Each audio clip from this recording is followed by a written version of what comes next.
Good evening, and welcome to another exciting Fantasty Hoops International update with yours truly, the Commissioner.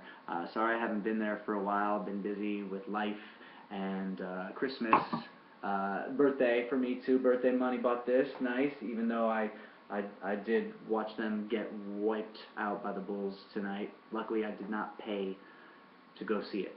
I am going to see a game next month with Bulls Will Eat You, Kevin Bensley. So that'll be an exciting visit. We'll report back for you guys from that game. More about NBA stadium visits later on. Got some notes on that. So what's going on? I just wanted to thank Joel and Aaron for paying their dues this week. The pot, gentlemen, is now half full. Other kudos for Aaron. Man, the bench canobs are frickin' dominating. The dude is just rookie of the year right now, if not MVP. He's tearing it up, 70% winning percentage. There are a couple other villains in the league that are hot, ranking number 2 and 3 right now that I'd like to talk about. One of which, Angels, just taken over the lead in the London Division, winning 4 out of the last 5 weeks.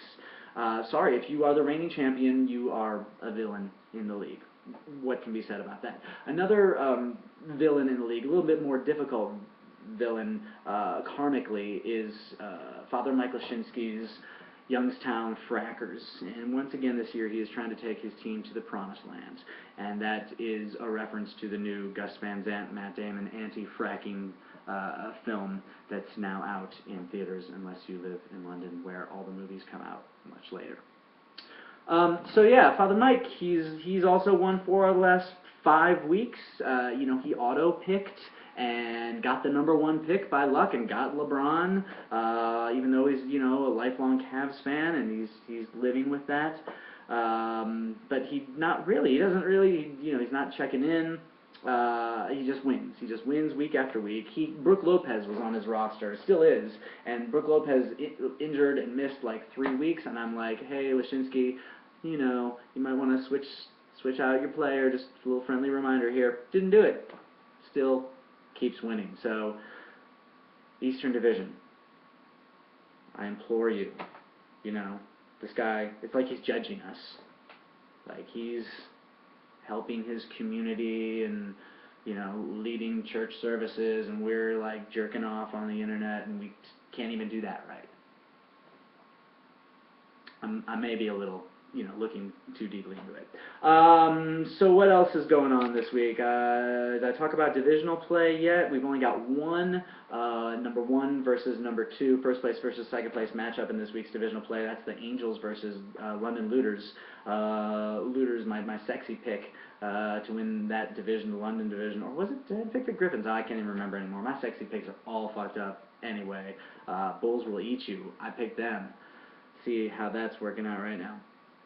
So there is a chance for teams to maybe make a move in the division this week.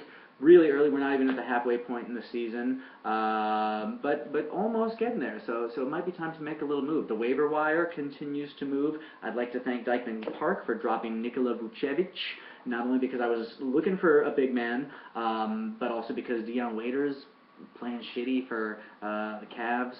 And also just because of Nikola, you should go to the waiver wire right now and click on his player profile and look at his picture. The guy looks like a die-hard movie villain, one of the ones who gets killed early on. It seems really imposing, but then McClane, shoots him in the neck with a quip. Yeah, stuff does become available, and like I noted, there are some great waiver wire sluts out there, the Darren Collisons of the world, where everyone's had their turn. Still, I wish that we had gone with the 4-man bench. I am feeling a little limited in my moves. Desmond had a note complained this week because he knew about his guy being hurt well before the first game of the week started, but yet it's too late, says Yahoo, to change your lineup. And it's like, what are we going to do about this every year? It's this pain in the ass. Should we petition Yahoo to change the format?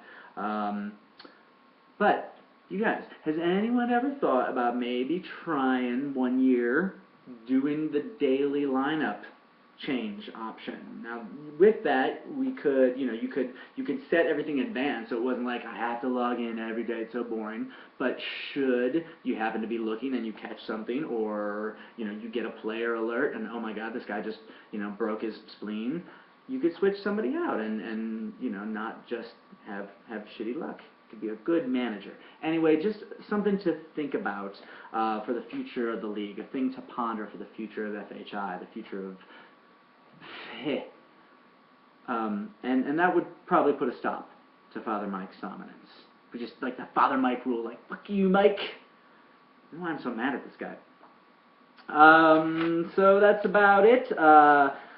This week, John Keane crosses the ocean, and he will be spending some time in the Fair NYC, and he is going to Bulls-Knicks at the world-famous Madison Square Garden.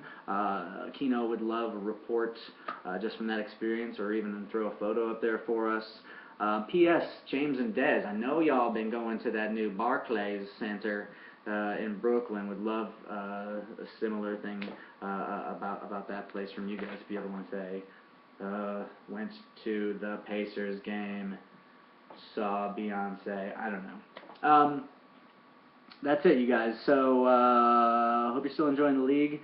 I assume you are if you're watching this video, which is half as long as the last one was.